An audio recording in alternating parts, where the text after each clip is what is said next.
قال رسول الله صلى الله عليه وسلم من صام رمضان إيمانا واحتسابا غفر له ما تقدم من ذنبه। যে ব্যক্তি ঈমানের সাথে সওয়াবের আশায় রমজানের রোজা রাখলো তার আগের সব গুনাহ মাফ। তিরমিজির 614 নম্বর হাদিস। قال رسول الله صلى الله عليه وسلم الصوم جنة حصينة। নবীজি বলেন রোজা হলো জাহান্নাম থেকে বাঁচার জন্য মজবুত ঢালের নাম হলো রোজা। জাহান্নাম থেকে বাঁচার মজবুত ঢালের নাম রোজা। যুবক ভাইয়েরা একটু মন দিয়ে শোনেন, অভিভাবকরাও শোনেন। বালেক ছেলেরা রোজা রাখে না, অথবা রাখে 3টা রাখে বা রাখে না, বা 5টা রাখে, অন্যগুলা রাখে না। তিরমিজির 723 নম্বর হাদিসে আছে, কেউ যদি ইচ্ছাকৃতভাবে কোনো বালেক মুসলমান ইচ্ছাকৃতভাবে একটা রোজা না রাখে, শরীয়তের বিধান কাফারা কয়টা? 60টা। এটা একটা বিধান শরীয়তের। কিন্তু সে যদি সারা জীবন রোজা রাখে, ওই একটা রোজার ঘাটতি পূরণ হবে না। একটা রোজা আল্লাহর কাছে এত দামি।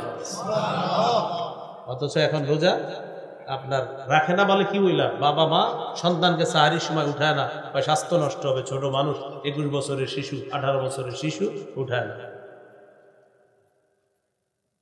রোজা রাখতে হবে, বলেন ইনশাআল্লাহ। সাবধান, এইসব ব্যাপারে অলসতা করা যাবে না। এই হলো আপনার 7 নাম্বার আমল, রোজা রাখা। 8 নাম্বার, রমজান মাসে দান করবেন। এমনি তো সবসময় দান করবেন, রমজানে দানের মাত্রাটা বাড়ায় দিবেন। সূরা মুনাফিকুনের 10-11 নম্বর আয়াতে আল্লাহ বলেন, ওয়ানফিকু মিম্মা রাযাকনাকুম মিন ক্বাবলি আইয়াতিয়া আহাদাকুমুল মাউত। তোমাদের কারো কাছে মৃত্যু আসার আগে তোমরা আমার দেয়া রিজিক থেকে দান করো। ফায়াকুল রাব্বি লাউলা আখখারতানি ইলা আজালিন করিব। মৃত্যু এসে গেলে ওই বান্দা বলবে, আল্লাহ আর একটু সুযোগ দাও, দুনিয়াতে আমি যাব। আল্লাহ বলবেন কেন? ওই ব্যক্তি বলবে, ফাআসসাদদাকু, আমি দান সদকা করব, ওয়া আকুম মিনাস সালিহিন, আমি নেক কাজ করব, ভালো মানুষ হয়ে যাব। আল্লাহ জবাব দিয়ে দেয়, ওয়ালাই ইউআখিরাল্লাহু নাফসান ইযা জাআ আজালুহা। মৃত্যু এসে গেলে কিছুতেই আল্লাহ কাউকে আর সামান্য সুযোগ দিবে না। নাউযুবিল্লাহ। মৃত্যু আসলে একটু সুযোগ দিবে না। তো মৃত্যুর আগে কি করা? দান করা। এগুলো 8 নাম্বার। 9 নাম্বার, নফল ইবাদত বেশি করা। কি ইবাদত বেশি করা? ইদানিং কিছু উদ্ভট প্রশ্ন আপনাদেরকে কিছু মানুষ শিখাবে, বা অলরেডি শিখে ফেলছেন। এই প্রশ্নগুলো কখনো করবেন না। যেমন, হুজুর সুন্নত না বললে কি কোনো গুনাহ হবে? মানে এটা বলে এই নিয়তে, হ্যাঁ আর সুন্নত পড়বে না। কি বলে? সুন্নত না বললে কি কোনো গুনাহ হবে, এটা এই নিয়তে করে, মানে উনি সুন্নত পড়বে না। তো আজকে আমি আপনাদেরকে বলি, মনে করেন এই মাঠের সবাই আমারে প্রশ্ন করছেন, হুজুর সুন্নত না পড়লে কোনো গুনাহ হবে, মনে করেন প্রশ্নটা আমারে করছেন। আমি আপনাদেরকে উত্তর দেওয়ার আগে জিজ্ঞাসা করি, জান্নাত ওয়াজিব হোক এটা চান কারা আর চান না কারা? সবাই চাই। নবীজি বলেছেন, দৈনিক 12 রাকাত সুন্নত যারা পড়বে ওয়াজাবাত লাহুল জান্নাত, তার জন্য জান্নাত ওয়াজিব। এখন আপনি সিদ্ধান্ত নেন, কি সুন্নত না পড়লে গুনাহ হবে এই প্রশ্ন করবেন, না সুন্নত পড়বেন? কি চিন্তা, কি প্রশ্ন? হুজুর সুন্নত না পড়লে গুনাহ হবে। তো আমি বললাম সুন্নত পড়া জান্নাত ওয়াজিব হবে, কোনটা চান? মুসলমান হইলে টেনশনে পড়ে যাবে, তাহলে তো ওয়াজিব হোক এটাই চাই। তো বাস, এই প্রশ্ন আর করবেন না, সুন্নত পড়েন 12 রাকাত দিন। আবু দাউদের হাদিস 864 নম্বর হাদিস।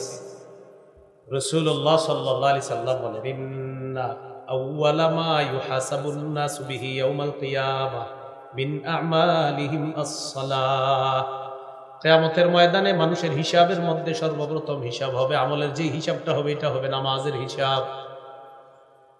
নামাজের হিসাবের মধ্যে যখন দেখা যাবে ফাইন কানাত তাম্মা কুতিবাত লাহু তাম্মা, আল্লাহ তাআলা ফেরেশতাদেরকে বলবেন তার ফরজের হিসাবগুলোর কি অবস্থা একটু দেখো। ফেরেশতারা ফরজ আমলগুলো দেখে বলবে আল্লাহ পরিপূর্ণ আছে। আল্লাহ বলবে সওয়াবটাও পরিপূর্ণ লিখে দাও। ওয়া ইন কানা ইনতাকাসা মিনহা শাইআ, ফরজের মধ্যে ফেরেশতারা দেখবে ঘাটতি আছে, অনেক ঘাটতি আছে। আসরের নামাজ সময় মতো পড়ে নাই, মাগরিব সময় মতো পড়ে নাই, এশা সময় মতো পড়ে নাই, অথবা মাঝে মাঝে কোনো উক্ত দুই উক্ত নামাজ মিস করে ফেলেছে, অথবা নামাজ পড়লেও অলসতাবশত পড়ছে। যেমন আসরের নামাজ ম্যাক্সিমাম মানুষ অলসতা করে, সূর্যটা হলুদ বানায়, পরে গিয়ে নামাজটা পড়ে।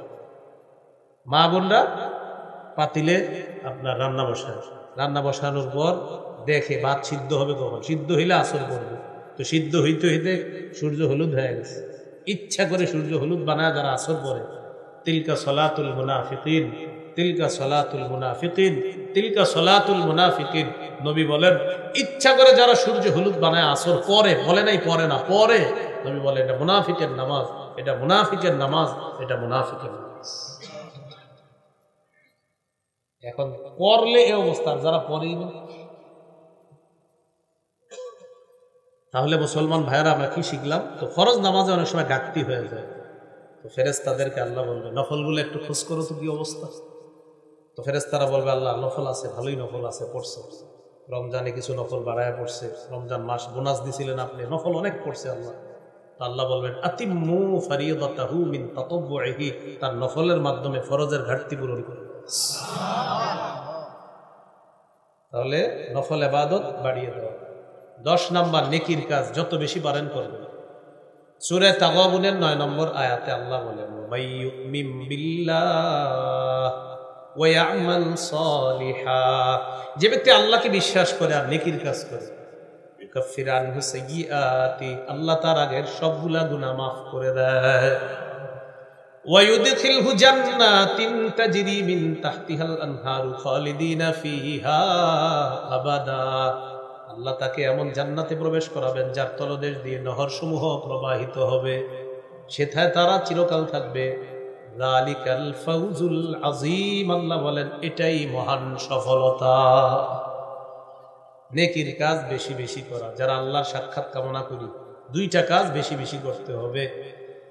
এর মধ্যে একটা হলো নেকির কাজ বেশি করা, 2 নাম্বার শিরিক মুক্ত ইবাদত করা। সূরা কাহফের সর্বশেষ আয়াত 110 নম্বর আয়াত, 16 পারা 4 নম্বর পৃষ্ঠা আল্লাহ তাআলা বলেন ফামান কানা ইয়ারজু লিকা রাব্বিহি ফালইআমাল আমালান সালিহা, যে ব্যক্তি তার রবের সাক্ষাৎ কামনা করে সে যেন নেক কাজ করে। ওয়ালা ইউশরিক বিইবাদাতি রাব্বিহি আহাদা, সে তার রবের ইবাদতে যেন কাউকে শরীক না করে। আল্লাহ আমাদেরকে এই রমজানে বেশি বেশি নেকির কাজ, আর এই নেকির কাজটা করব, পাশাপাশি সব সময় যেন নেকির কাজের অভ্যাসটা ধরে রাখতে পারি, আল্লাহ তৌফিক দান। আমিন।